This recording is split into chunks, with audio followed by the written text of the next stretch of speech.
And if you think the ketchup story is a bit off, Trump apparently did stuff like this all the time. Are there other instances in the dining room that you recall where he expressed his anger?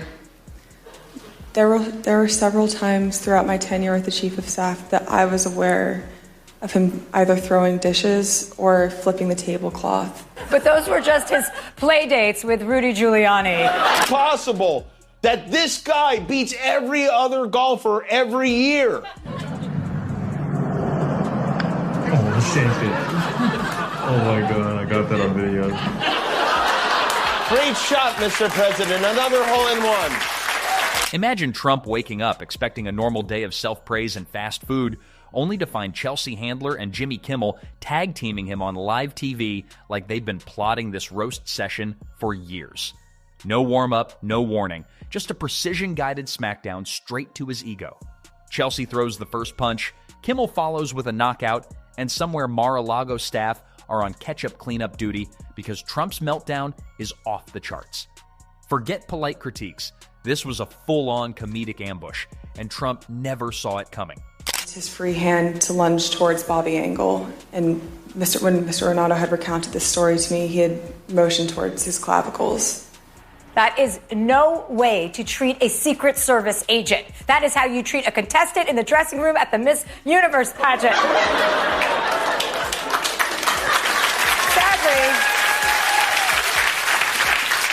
Sadly, there is no footage of Trump grabbing the wheel, but I imagine it would look something like this. Picture this: Chelsea Handler and Jimmy Kimmel, the dynamic duo of late-night comedy, joining forces to take on the human embodiment of a Twitter rant, Donald Trump. It's like Batman and Robin, if Batman had a vodka martini in hand and Robin delivered monologues in a suit. Together, they're the comedic Avengers we didn't know we needed, ready to dissect the enigma that is Trump. He's great, isn't he, Donald Trump? Isn't he fun? Looks like somebody urinated on his head. There's never been a plan. He doesn't know what he's talking about. He doesn't even know where countries are located. So last month, Trump kicked most everyone off the board and replaced them with a crew of his cronies. And then he had the cronies elect him CEO of the Kennedy Center. And now he's focused on the important work of making sure liberals don't ever set foot in the place. Fatty Lapone had a photo shoot at the Opera House today where he struck a pose like as if he'd got the lead in Evita. So you want a little picture like this? Perfect. Go ahead. Are you guys ready? Come on. We'll go through it. Sir, if you want to speak to us later, too, when we're closer, that would be great. Perfect. Thank you, press. Right this way. Thank you. Why would anyone want a picture like this? I mean, it's like he's just about to start the YMCA dance, and then the last time I saw him pose like that was in front of 600 cheeseburgers. First up, Chelsea Handler. Imagine her sharp wit slicing through the political landscape like a hot knife through butter.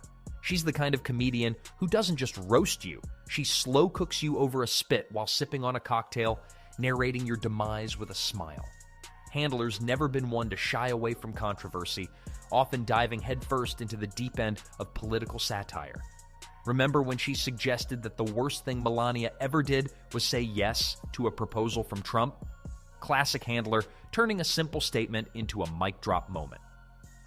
Well, it finally happened. Kamala Harris went nose to blowhole with Donald Trump. She was brilliant, she was prepared and well-informed, and he said stuff like this. They're eating the dogs. They're eating the cats. They're eating the pets. The only dead pet I know about is the one on your head, and she mopped the f***ing floor with it. Now she wants to do transgender operations on illegal aliens that are in prison. Why can't you just be happy you'll have somebody to date when you get to prison, girl, huh? If you're enjoying, please subscribe. On the other side of this comedic coin, we have Jimmy Kimmel, the man who can make even the most mundane political gaffe sound like the punchline of the year. Kimmel's charm lies in his ability to deliver biting commentary with a boy-next-door grin. He's like that friendly neighbor who points out the crack in your facade while lending you a cup of sugar. Kimmel's monologues have often targeted Trump's antics, turning late-night television into a satirical news hour. Speech tonight with a negative approval rating, which is rare for a new president. According to a new poll from CNN, 52% of Americans do not approve of the way Trump is handling his job as president. The other 48% responded in Russian, so we don't know exactly what they think. Now, imagine these two powerhouses combining their comedic prowess to confront Trump. It's like mixing Mentos with Diet Coke. Explosive, uncontrollable, and utterly entertaining. They dissect his policies with the precision of a surgeon and the flair of a Broadway performer. Trump's obsession with crowd sizes? Handler would probably quip that he's overcompensating for something, while Kimmel might suggest he's just trying to fill the void left by his approval ratings. On my list of favorite things about Trump, syphilis. The New Republic has a theory that Donald Trump may have contracted syphilis in the 1980s, around the time he looked like this. But let's not forget the man of the hour, Donald J. Trump, the former president whose tenure felt like a never-ending season of a reality show complete with plot twists, cliffhangers, and the occasional impeachment trial. Trump's presidency was a goldmine for comedians, providing an endless supply of material. From his late-night Twitter tirades to his unconventional press conferences, Trump was the gift that kept on giving. The most impactful thing I've learned is that we're a country that is moving forward and that needs to continue moving forward, and that we cannot move backwards. And that's what Donald Trump represents, and he represents fear and fear-mongering. And it's funny, like, this season of House of Cards is kind of like perfectly parallels what we're experiencing in this country. I think those writers would like to have been this creative with what we've witnessed in this political cycle. But it's the same kind of messaging, which is make everybody scared and this is an unsafe place and turning everybody against each other and, gender. They might joke that his approach to the virus was akin to a student trying to cram for a final exam the night before, unprepared and hoping for a curve. Or perhaps they'd mock his suggestion of injecting disinfectants, imagining a world where Lysol becomes a controlled substance. And who could forget Trump's infamous border wall? Handler might jest that it's the world's most expensive art installation, while Kimmel could suggest it's just a physical manifestation of Trump's Twitter block list. They'd likely point out that the wall did more to keep contractors employed than it did to address immigration issues. He's so ridiculous. This is because of the Kardashians. I blame the Kardashians for Donald Trump. While you're busy filling your asses with whatever's in there, this is what the rest of the country is dealing with. This lunatic. Not you, Chloe. But beyond the jokes and jabs, Handler and Kimmel would expose the underlying issues of Trump's presidency. They'd highlight how his actions often seem more focused on personal gain than public service. His tax cuts, for instance, which disproportionately benefited the wealthy, might be portrayed as the ultimate insider trading move, using the highest office in the land to pad one's own pockets. They'd also likely touch on Trump's environmental policies, or lack thereof. Handler might quip that Trump's idea of conservation is saving the last slice of chocolate cake for himself, while Kimmel could suggest that his solution to climate change is to turn up the air conditioning. They'd underscore how his administration rolled back numerous environmental regulations, prioritizing corporate interests over the planet's health. And let's not overlook Trump's foreign policy. Handler and Kimmel could have a field day with his love-hate relationship with North Korea's Kim Jong-un. They might liken it to a high school romance, 1 minute exchanging love letters, the next threatening to ruin each other's lives. They'd point out the absurdity of conducting diplomacy through Twitter, where international relations are reduced to 280-character sound bites. Throw them out into the cold. Go home to mommy. Go home to mommy.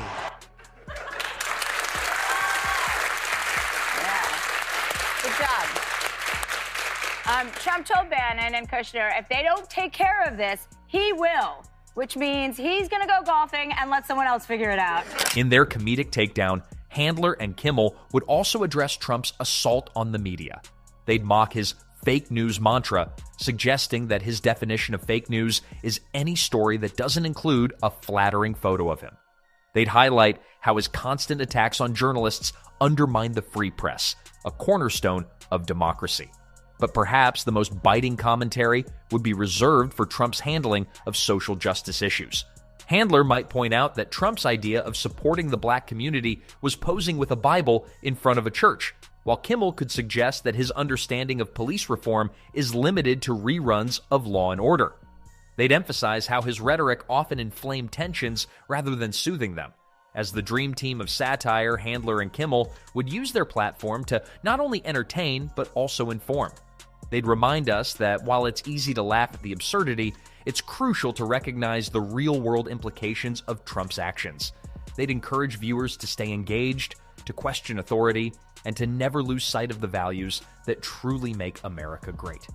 Full crowd of protesters, so Trump could have his photo op, which, by the way, I want you to see this photo op because he's holding a Bible upside down in front of the church, which isn't that just perfect? Never went into the church, didn't say a prayer, just held up the Bible, posed, went back. Their face-off with Trump wouldn't just be a roast. It'd be a full-on comedic cleansing, washing away the lingering mess of his presidency, one savage punchline at a time.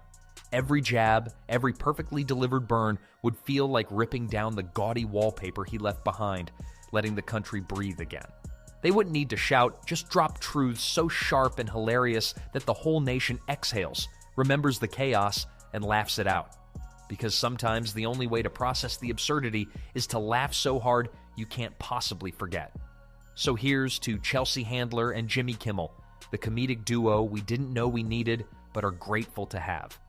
May their satire continue to shine a light on the absurd, hold the powerful accountable, and remind us all that sometimes laughter truly is the best medicine. Chelsea Handler has never been the type to tiptoe around anyone, much less a walking scandal like Donald Trump. She's built an entire career on saying the things everyone else is too polite or too scared to say out loud. From her early days hosting Chelsea Lately, she quickly became known for her sharp tongue and unapologetic take-no-prisoners attitude. No celebrity, politician, or public figure is safe when Chelsea's got a microphone, and Trump has been her favorite target since day one. Would you ever have Donald Trump on your show? No. What if he asked you? No. What about Melania? Would you have her on your show? Melania? What, to talk about what? She can barely speak English. What do you think about her as the first lady? Exactly what I think about him as the first man. Nothing. I don't respect either one of those people. If he were here right now, what would you say to him? Long before Trump descended that golden escalator and decided America should be run like a failing reality show, Chelsea was already rolling her eyes at the absurdity of his public persona. But once he stepped into politics, she didn't just roll her eyes, she sharpened her claws. Handler's political roasts became more pointed, more relentless. She's torn into his immigration policies like a dog with a chew toy, calling out the cruelty of family separations at the border while Trump tried to spin it as law and order. When Trump tried to play the "I'm the best thing to ever happen to women" card, Chelsea practically invented a drinking game for every time he undermined women's rights.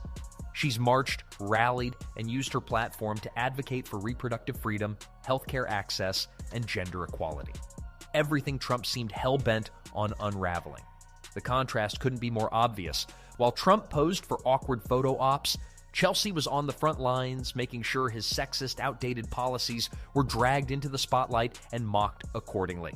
And then if Trump wins, at least he'll give 4 years of must-see TV. That's more than I can say for Hillary. Well, I don't know. Do you want your president to be must-see TV? I don't. Well... And let's not forget how she's taken aim at Trump's fragile ego. Chelsea doesn't need hours of monologue to eviscerate him. One perfectly timed jab about his obsession with crowd sizes or his gold-plated delusions is enough to send the man spiraling. She's even joked about his laughable need to surround himself with yes men, pointing out that anyone who's truly powerful doesn't need constant validation from Twitter bots and bootlickers. Chelsea Handler's brand has always been fearless, but her Trump takedowns hit differently because they expose what so many comedians dance around, the deep insecurity and incompetence hiding beneath Trump's bluster. And when she teams up with someone like Jimmy Kimmel, you know Trump's having a meltdown before they even finish the punchline. And if Chelsea Handler's roasting game is razor sharp, Jimmy Kimmel is the guy who shows up with the flamethrower, smiling politely while burning the whole circus down. Kimmel's rise through the late-night ranks was built on charm, sarcasm, and a knack for poking fun without breaking a sweat. But when Trump entered the picture, Jimmy swapped playful jabs for no-holds-barred dismantling sessions. by going around and having these honest conversations. What I've learned, the most impactful thing I've learned is that we're a country that is moving forward and that needs to continue moving forward, and that we cannot move backwards. And that's what Donald Trump represents, and he represents fear and fear-mongering. And it's funny, like, this season of House of Cards is kind of like perfectly parallels what we're experiencing in this country. Every night, Kimmel's monologues turned into a Trump roast marathon. He's mocked how Trump talks about being a self-made billionaire while conveniently glossing over that tidy inheritance he got from Daddy, the guy who claims to have unmatched business acumen but left a trail of bankrupt casinos, failed stakes, and a university scandal. Kimmel's made a running joke out of Trump's ability to turn gold into garbage. Of course, Kimmel's sharpest knives are reserved for the personal quirks Trump can't seem to control. His fixation with crowd sizes, his need to slap his name on anything that doesn't move, his bizarre vendetta against windmills, Jimmy's dragged them all. And then there's Melania. Kimmel's joked about how every time Melania swats Trump's hand away, it's less a marital moment and more like a national sport. I couldn't agree more. Why do I get the idea she wants us to look up her nude modeling work? Melania was not at the big rally last night in New York, but you know who was? None other than Recount Dracula himself. God bless Donald J. Trump. His one... Kimmel never needed to shout or rage. His brilliance lies in the calm delivery. He dissects Trump's chaos like a man watching a soap opera, fully aware it's ridiculous, but unable to look away. And the beauty is, every night he reminds viewers, this isn't just entertainment, it's real life.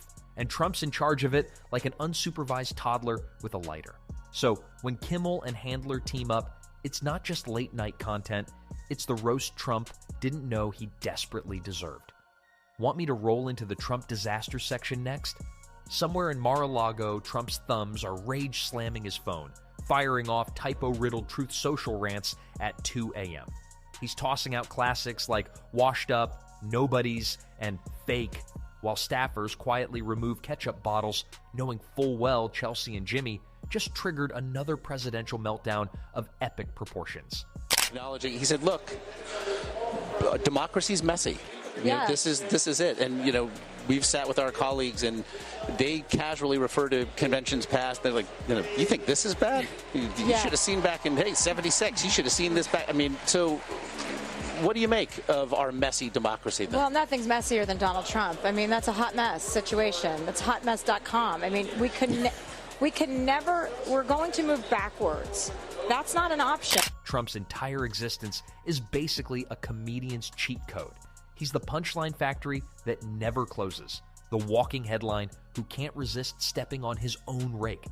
Every time he tries to assert dominance, he ends up handing people like Chelsea and Jimmy fresh ammunition. He doesn't just get dragged, he volunteers. And Chelsea and Jimmy, they're just the latest in a long line of people cashing in on Trump's inability to let anything go. The man wants to look powerful, but spends all his energy squabbling like a Twitter troll who lost the plot. Every meltdown just proves their point.